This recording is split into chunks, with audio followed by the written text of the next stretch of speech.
This project is to develop an open access library of biochemistry lectures that are at the medical school level or pharmacy school level.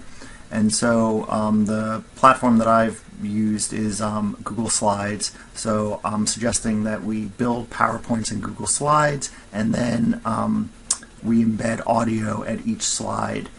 So basically an entire slide deck and talk can be given remotely by a student clicking. Sign up if you're interested, and if you are, I'll make a video on how I do this. I actually have a link to one example of this being done.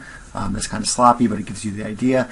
And in short, the way I do it is Google Slides doesn't currently have a way to embed audio. So after I make my slide deck in Google Slides, I actually record a video like this talking about each slide. So each slide has its own video, and I embed that. The video isn't important. I can cover the camera. It's just the audio that's playing, and it's super small, so you don't see it.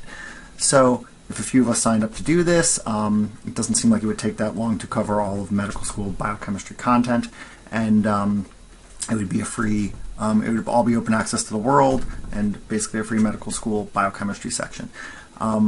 So if you're interested, email me, sagearbor@gmail.com, and we'll tick off which lectures we want to work to. And in my mind, it would be great to, in a future year, be like, I really want to focus on making these lectures better and not worry about other ones because someone else is doing them, and then I can use that resource. All right, thanks a lot.